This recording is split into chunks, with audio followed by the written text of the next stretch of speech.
Then you watch some of the highlights. The referees are having to pull him off. He's stomping his opponents, walking over them after he seemingly knocked them unconscious. A video has surfaced of him beating the hell out of a guy in a mall. I mean, this is a real violent fella. What's up, Barnhill family, and welcome back to your home for all things combat sports. Yo. So, Nick, the UFC officially has a new bad guy, Sharaputdin Magomedov. He's from Dagestan, but unlike the other stable of fighters from Dagestan, tons of knockouts, no submissions. This guy's brash inside and outside of the cage. I can't wait to see what this year brings. Yeah, one thing we can all say about the Dagestani fighters is that they're a pretty scary bunch, but they're usually more feared for their skills in the octagon. They're all pretty humble. They don't do a ton of trash talking. You know, occasionally you'll have a guy that comes out of Russia that's a little bit more brash. Think about a Hamzat Chimaev or something. But generally they have really good skills in the cage. They're really respectful outside of the cage. You know, they're very religious people. And this guy just seems like a different breed. This Sharaputdin Magomedov, I'm going to butcher his name for the first couple months, but eventually,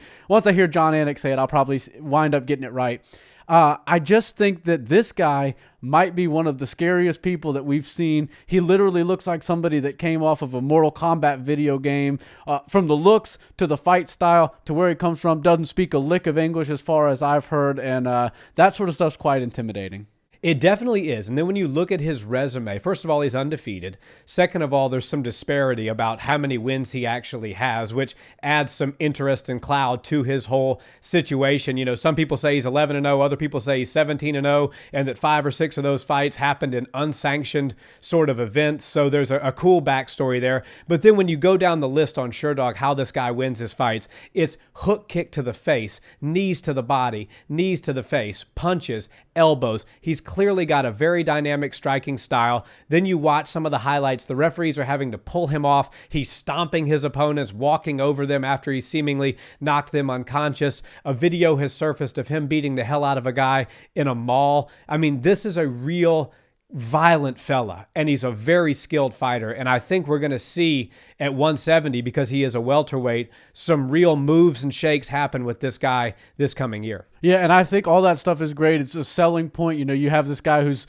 almost too dangerous to be fighting in a cage, but you certainly don't want to see anybody ever fighting in the streets. Hopefully he knows how to tailor back a little bit, because anytime you see somebody stomp on somebody or not let go of a submission, the UFC has nothing to do with that. And I'm sure his manager is warning him, look, if you get a finish, let go of the person. If you knock somebody out, don't step on them. We don't want you getting kicked out of the UFC right when you get in. So this guy seems like he might be one of those evil villains. He kind of looks like one. He's got the eye. I'm not sure what the condition is, but one of his eyes doesn't appear to work or, you know, operate with the other one. And it makes him look quite scary. He's got the chin strap, mustacheless beard, which is pretty frightening. And like you said, he's a striking freak. He's really good with how he does win his fights. He's not going in there looking for submissions, which is the one thing that a lot of people, the casuals, I'll call them, have an issue with when it comes to these Russian fighters, these grappling heavy fighters, these Dagestani fighters. Yeah, they're really good. They're really talented, but they are one-trick ponies. They go down, they take you down to the ground, and then you can't get up. Eventually, they submit you or they ground and pound you.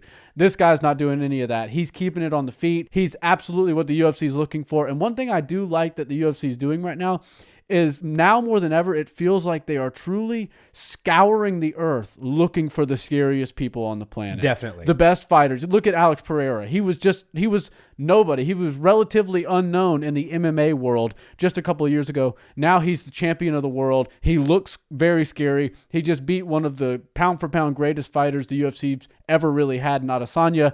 And now it just seems like they're going across. They're going to the Dagestani mountains, to the Amazon of Brazil. They're going to, go to the desert if they have to. And they're finding these scary fighters and they're signing them and they're putting them right in there with the big guys. They're putting them in there with the best fighters in the world. And I think that these journeys for these fighters and the stories that come with them is what the crowd really likes to see. Yeah, and the UFC seems to have this new MO, which is the fast track MO. If they find a guy like that, like a Chimaev, like a Pereira, and even maybe like a Sharaputdin, they're going to just put them right on the fast track. Let's see just how good they are, and let's get them in there and try to get them to title contention as quickly as humanly possible. And I think there's a lot to be said for that. One, you don't have a fighter who's taken 30, 40 fights before they fight for a belt, and you got to deal with the injuries and the pullouts and paying for all of that, because once you're signed with the UFC, you get injured in a fight, they're responsible financially for your treatment thereafter. So let's get these guys that are fresh. Let's get these guys that are undefeated, and let's get them to the top as fast as we can. The one caveat to that, I will say, with Sharaputdin specifically, is the eye. You know, we know Michael Bisping doesn't have an eye anymore because of his time fighting in the cage. I don't know that injury did take him out of the game for 3 years. I don't know the extent of the injury, and I don't know if the probability of it getting reinflamed is high or not. So that's something to look out for, and that may be the only thing that can slow this guy down. Thanks for watching this video, guys. We're your hub for all things combat sports. If that's your jam, we appreciate a subscribe and a like on the video, and drop us a comment down below. We'll see you next time. Peace.